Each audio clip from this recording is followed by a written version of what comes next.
Have you ever found yourself reaching out to help someone, pouring your heart into it, only to feel like you're trying to light a candle in a fierce wind?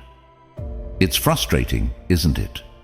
That moment when you realize that no matter how much you care, your efforts just don't seem to make a difference. It's like shouting into a storm, hoping to be heard, but the wind carries your words away. We've all been there, feeling helpless, maybe even a bit lost, wondering why our best intentions aren't enough.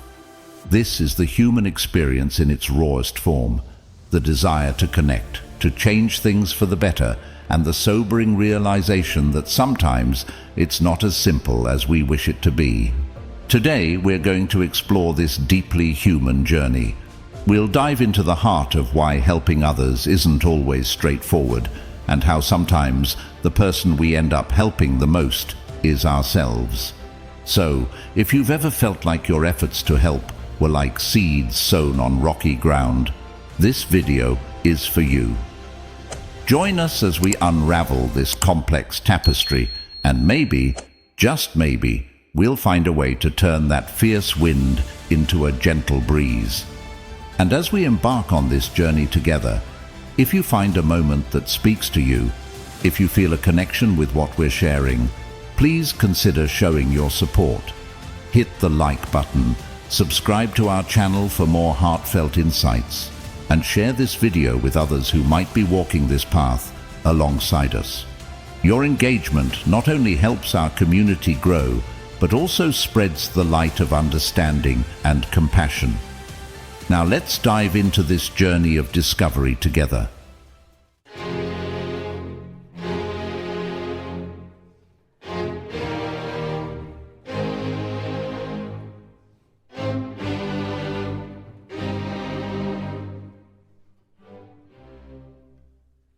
Now, let's focus on the first type of person that can make helping a challenging task: self-centered individuals. Picture this. You're sharing something close to your heart, maybe a personal achievement or a dream you're excited about. But before you even finish, the person you're talking to turns the conversation back to themselves. Your moment is suddenly overshadowed by their stories, their achievements, their problems. It's like a cloud covering the sun on a bright day, isn't it? Self-centered people often don't realize they're doing this. They're so wrapped up in their own world that they forget to step outside of it. They are like mirrors reflecting only their own image, unable to see the person standing right in front of them. This behavior can leave you feeling unheard and unimportant. So, how do we handle this? First, understand that you can't change someone's nature overnight. It's like trying to redirect a river. It takes time and patience. But remember the wise words of Epictetus: we cannot choose our external circumstances, but we can always choose how we respond to them. This means you have the power to decide how much you let their behavior affect you. One approach is to gently point out when the conversation is becoming one-sided.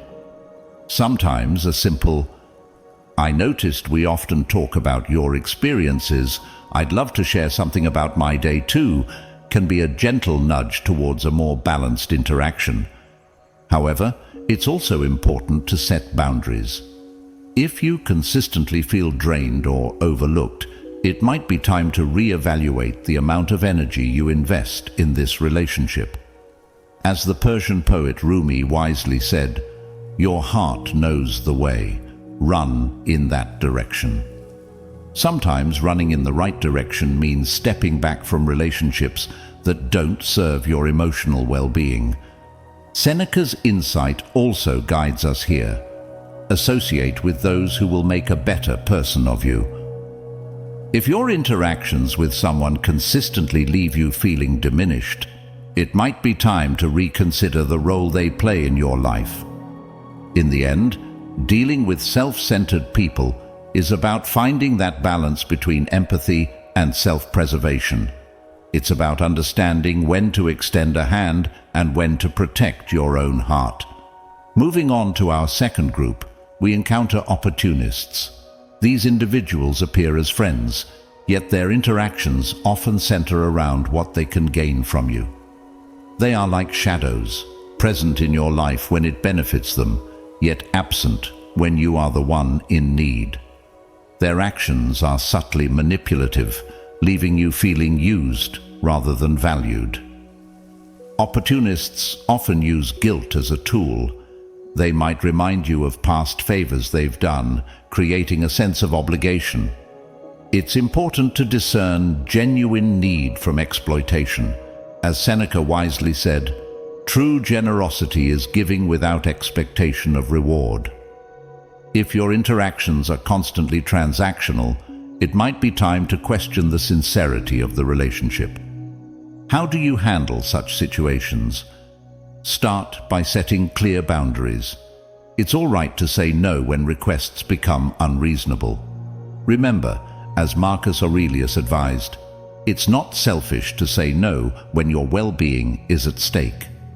Your time and resources are valuable, and you have the right to allocate them where they are most appreciated and reciprocated. Furthermore, practice discernment. Rumi's words ring true here. Don't grieve. Anything you lose comes round in another form. Sometimes, stepping away from opportunistic relationships opens the door to more genuine connections. But also, don't lose your empathetic nature. As Epictetus noted, kindness is invincible, provided it's sincere, not ironic or an act. Genuine kindness is your strength, not a weakness. The key is to offer it to those who value it as much as you do. Lastly, be aware of your own well-being. Hafez reminds us, "Your heart knows the way, run in that direction." If a relationship consistently leaves you feeling drained or undervalued, it might not be the right path for you. Next, let's talk about those who live in a world of their own making. The illusionists. These are individuals who have crafted a narrative about their life and identity that often strays far from reality. Like actors on a stage, they play a role so convincingly that they start to believe it themselves. They might exaggerate their successes, downplay their faults, or see the world through an overly optimistic or pessimistic lens. Dealing with illusionists can be like walking through a maze. Their version of reality is often convoluted and confusing. As Epictetus wisely said, "Men are disturbed not by things, but by the view which they take of them." This reminds us that the stories we tell ourselves shape our perception of the world. How do you help someone who is lost in their own story? First, practice patience and understanding. Remember, as Rumi poetically put it, "The wound is the place where the light enters you." Sometimes their illusions are a defense mechanism against deeper pains or insecurities. It's important to gently challenge their perceptions. As Marcus Aurelius advised, everything we hear is an opinion, not a fact. Everything we see is a perspective, not the truth. Encourage them to consider different viewpoints and realities, but do so with kindness and empathy. However, know your limits. You can't force someone to see the truth. They have to be willing to open their eyes themselves. Seneca's insight is valuable here. No person has the power to have everything they want, but it is in their power not to want what they don't have, and to cheerfully put to good use what they do have. It's about helping them focus on what is real and attainable in their life. And lastly, as Hafez suggests, stay close to anything that makes you glad you are alive. Surround yourself with authenticity and encourage those lost in illusions to join you in the realm of genuine joy and truth. Section 4 addresses those who struggle to admit their mistakes. These individuals can be likened to sailors navigating without a map, convinced of their course yet often lost. They may blame external factors or others for their misfortunes and seldom reflect on their own role in these events. This behavior is a significant barrier to personal growth. as Marcus Aurelius said. The best revenge is to be unlike him who performed the injustice. Instead of engaging in blame, we should focus on self-improvement and understanding. How do we interact with someone who refuses to acknowledge their faults? It begins with patience and the understanding that change is often a slow process. As Seneca pointed out, it is not because things are difficult that we do not dare. It is because we do not dare that they are difficult. Encourage them gently towards self-reflection, but understand that they must be willing to embark on this journey themselves. Remember, your role isn't to fix them, but to offer a different perspective. Epictetus wisely noted, "We have 2 ears and 1 mouth, so that we can listen twice as much as we speak." Listen to their views, and when the moment is right, share your insights in a non-confrontational manner. However, it's important to recognize the limits of your influence. As Rumi eloquently put it, "You can lead a horse to water, but you cannot make him drink." If your efforts to help are met with resistance, it may be more fruitful to focus your energy elsewhere. Finally, consider the advice of Hafez. Don't surrender your loneliness so quickly. Let it cut more deep. Sometimes distancing yourself from those unwilling to grow can be a form of self-care, allowing you to invest in relationships that are more reciprocal and fulfilling.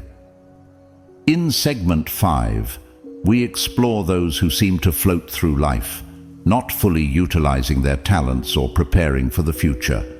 These individuals are like unopened books filled with potential, yet their pages remain untouched. They may procrastinate or avoid taking steps towards their goals, seemingly content to let life pass them by. Marcus Aurelius once said, "The art of living is more like wrestling than dancing." This means life requires active engagement and effort, not just passive existence. Encouraging such individuals involves inspiring them to take action and embrace their potential. How do we help them see the value in preparing for the future? It starts with motivation and leading by example. As Epictetus stated, "No man is free who is not master of himself." By embodying the virtues of self-discipline and forward thinking, you can inspire them to follow suit. However, it's important to approach this with empathy and understanding. Rumi wisely noted, "Yesterday I was clever, so I wanted to change the world. Today I am wise, so I am changing myself." Instead of pushing them towards change, guide them to discover their own path and the value of investing in their future. But remember, as Hafez suggests, it's not always necessary to be strong, but to feel strong. Your role isn't to force change, but to empower them to feel capable of making these changes themselves. Lastly, consider Seneca's words. "As is a tale, so is life. Not how long it is, but how good it is what matters." It's about helping them find meaning and joy in the process of growth and self-improvement, not just in achieving future goals. Section 6 revolves around individuals who often see the glass as half empty rather than half full. These are the people who seem to be perpetually caught in a cycle of negativity, viewing life through a lens of pessimism. Their conversations might revolve around complaints and problems, and they often struggle to see the silver lining in situations. Dealing with constant negativity can be draining. It's like trying to fill a cup with a hole at the bottom. The positivity just seems to leak away. But as Marcus Aurelius reminds us, very little is needed to make a happy life. It is all within yourself, in your way of thinking. This perspective encourages us to focus on our internal responses to external negativity. How can we help these individuals? First, it's important to listen and empathize, but also to gently challenge their negative perceptions. As Epictetus said, "It's not what happens to you, but how you react to it, that matters." Encouraging a shift in perspective can sometimes open their eyes to a more balanced view of their circumstances. However, one must also maintain personal boundaries. As Rumi wisely put it, protect your heart with layers of self-respect. It's crucial to ensure that their negativity does not overwhelm your own sense of peace and positivity.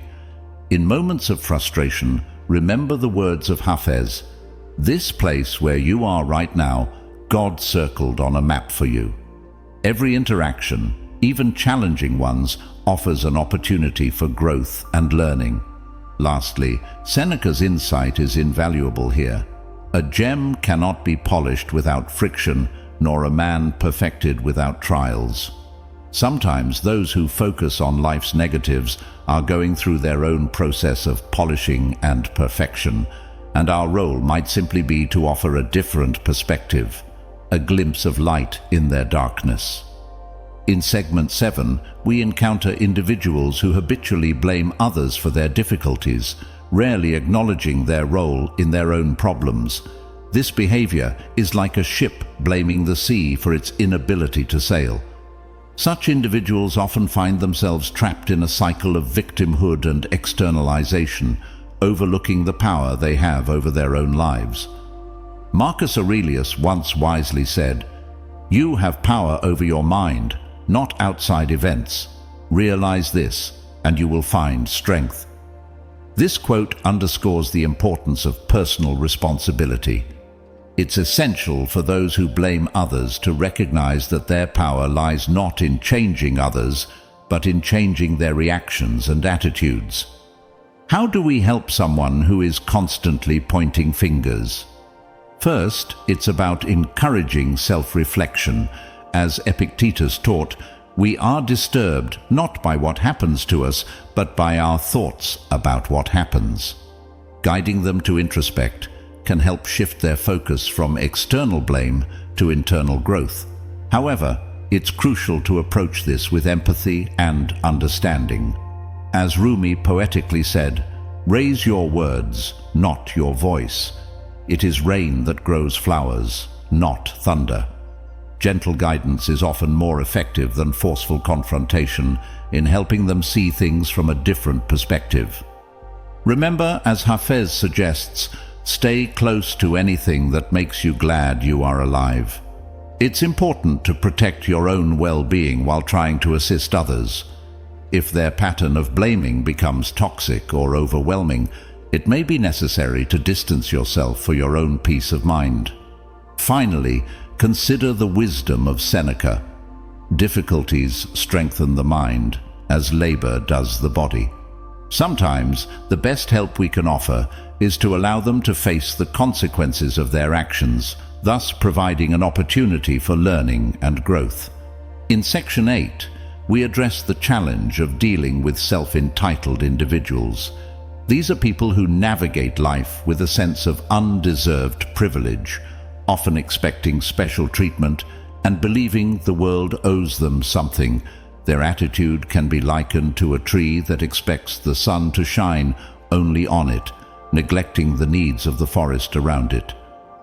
Marcus Aurelius offers a poignant reminder for such attitudes. The best revenge is to be unlike him who performed the injustice. In other words, don't mirror their entitlement. Instead, embody humility and gratitude. Your example can be a powerful, silent lesson in how to live with grace and appreciation. In our final segment, segment 9, we examine individuals who are resistant to learning or change. These are often people set in their ways, clinging to familiar habits and ideas, unwilling or unable to embrace new perspectives or methodologies. They resemble trees that refuse to bend with the wind, risking breaking instead of swaying with change. Marcus Aurelius provides valuable insight here. The universe is change. Our life is what our thoughts make it. This quote reminds us that change is a constant, and adapting our thoughts is essential to thriving in an ever-evolving world. How do we approach someone who resists change? One key is patience and consistent encouragement. As Epictetus said, "No man is free who is not master of himself." Helping them understand the power and freedom in self-mastery and adaptability can be a transformative journey. It's also important to approach this with compassion. Rumi's words are particularly apt. Raise your words, not your voice. It is rain that grows flowers, not thunder. Harsh criticism or forceful persuasion often backfires, but gentle, reasoned dialogue can plant seeds of thought that may bloom over time. Encourage them to see the beauty in growth and learning. Hafez beautifully said, "An awake heart is like a sky that pours light." Show them that embracing change and new ideas can open their hearts and minds to a world of possibilities. Finally, remember Seneca's wisdom. It is not because things are difficult that we do not dare. It is because we do not dare that they are difficult. Emphasizing this philosophy can inspire courage in those hesitant to step out of their comfort zones. However, acknowledge their pace and journey. Some seeds take longer to germinate, but with the right conditions, they will eventually sprout and flourish. How do we effectively engage with self-entitled individuals? It starts with setting clear boundaries. As Epictetus said, "Freedom is the only worthy goal in life. It is won by disregarding things that lie beyond our control." You cannot control their sense of entitlement, but you can control how you respond to it. It's also important to remember the wisdom of Rumi. "Yesterday I was clever, so I wanted to change the world. Today I am wise, so I am changing myself." Instead of attempting to change their mindset, focus on cultivating your own inner peace and resilience. Furthermore, the gentle yet profound insights of Hafez can guide us. Stay close to anything that makes you glad you are alive. Surround yourself with people who value mutual respect and understanding, and encourage those with a sense of entitlement to appreciate the beauty of give-and-take relationships. Lastly, as Seneca teaches, true happiness is to enjoy the present without anxious dependence upon the future. This philosophy can help in guiding self-entitled individuals toward a more grounded and present-focused outlook, appreciating what they have rather than lamenting what they believe they deserve. As we come to the end of our exploration through these 9 types of people, it's important to remember that the journey of understanding others is also a journey of understanding ourselves. Each interaction, each challenge, is a mirror reflecting our own growth, patience, and wisdom. Marcus Aurelius once said, "Life is opinion." Our experiences with others shape our opinions and beliefs, but they also offer us a chance to grow, to learn, and to find balance in our interactions. Remember, as Rumi wisely put it, "You were born with wings. Why prefer to crawl through life?" Every person we encounter, every challenge we face, is an opportunity to spread our wings a little further, to learn a little more about the intricate dance of human relationships. And as we navigate these waters, let us hold on to the words of Hafez. Stay close to anything that makes you glad you are alive. Seek out those who inspire you, learn from those who challenge you, and always strive to be a source of kindness and understanding. If this video has resonated with you, if it has sparked a thought or a feeling, please show your support by hitting the like button and subscribing to our channel for more insightful content. Your engagement helps us grow and continue to bring you meaningful discussions. And now, as we bid you farewell in this video, we invite you to continue this journey of exploration. On the screen, you'll see a playlist of our videos, each one crafted to provide you with insights and wisdom in navigating life's complexities. Click on it, delve deeper, and keep the flame of learning and understanding burning bright. Thank you for joining us on this journey. Until next time, stay curious, stay open, and as always, stay inspired and stay with the Creator.